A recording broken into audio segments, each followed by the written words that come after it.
เอาสบายดีหมดสุขุสุคนสบายดีท่านผู้ชมเนาะสบายดีพ่อแม่พี่น้องอยู่ไกลอยู่ไกลเด้อสำหรับมื้อนี้เฮามีสมุนไพรดีๆก็คือสมุนไพรยาปัวโรคตับเนาะบ่ว่าจะเป็นโรคตับอักเสบตับไขมันตับหรือว่าค่าของตับขึ้นสูงเนาะบ่ว่าเป็นมะเร็งตับไวรัสตับ A ตับ B ตับ C เนาะหลักๆก็คือไวรัสตับ B พี่น้องนี่ก็คือกก อ่ามาแข่งคมหรือว่าทางภาษาไทยก็เอิ้นว่ามาแหว่งโคมาแหว่งเครือเนาะ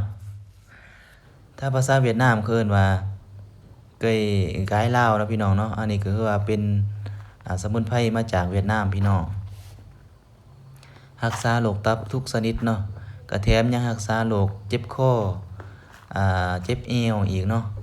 เป็นไข้หวัดแล้วก็เจ็บเอวอีกเนาะ ก็คือเวลาล้างสารพิษในตับก็คือเวลาเฮากินเหล้ากินเบียร์เมาเฮาก็สามารถต้มกินเนาะอันนี้เป็นยาสมุนไพรดีๆมาจากประเทศเวียดนามพี่น้องสำหรับท่านใดที่เป็นพยาธิโรคตับหรือว่าเป็นไวรัสตับนี่สามารถนำใส่ได้เนาะพี่น้องเนาะก็คือภาคส่วนในการนำใส่ก็คืออ่ามีทั้งหากทั้งใบทั้งกกมันเลยเนาะทั้งลำต้นมันเนาะเอาง่ายๆก็คือทั้งต้นมันหมดนั่นแหละพี่น้องเนาะได้เฮาก็ลกมาแล้วเฮามาล้างสะอาดแล้วก็ตากแดดเนาะตากแดดแล้วก็ซับๆๆหรือว่าซับๆก่อนแล้วก็ตากแดดก็ได้เนาะแล้วมานำไปต้มเนาะหรือว่าเฮาสามารถนำใส่กับยาพื้นเมืองอื่นหรือว่าผสมกับสมุนไพรอื่นก็ได้คือกันเนาะพี่น้องเนาะแต่ว่าทางเฮานี่ก็คือว่าใส่แต่กกมะแข้งคมนี่ก็โอเคแล้วเนาะทางภาคแต่ละถิ่นแต่ละท่านที่เขาสิเอิ้นกกนี่แตกต่างกันเนาะคือทางบ้านเฮาส่วนหลายก็มะแข้งคมหรือว่ามะแข้งขาวเนาะแต่ว่าในทางซื้อเคมีเขาจะเอิ้นว่า Solanum procumbens อยู่ในตระกูล Solanaceae เนาะพี่น้องเนาะในภาคส่วนรากของกกมะแข้งเขือหรือว่ามะแข้งคมนี่ก็มันสิมีสารอัลโกโลอิดแล้วมีสารแป้งแล้วก็ฟลาโวโนอิดเนาะพี่น้องเนาะ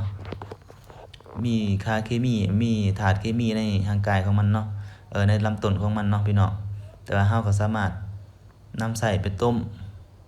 กินเป็นปัวพยาธิได้เนาะโดยบ่ต้องเสียค่าอื่นๆเนาะพี่น้องสะดวกสบายเนาะสมุนไพรนี่ก็คือว่าหลายๆคนก็อาจสิบ่เคยรู้เนาะอันนี้แม่นสมุนไพรกกมะแข้งเขือเนาะโอ้ยแม่นมะแข้งคมเนาะพี่น้องหรือว่ามาถ้าภาษาไทยเขาจะเอิ้นว่าม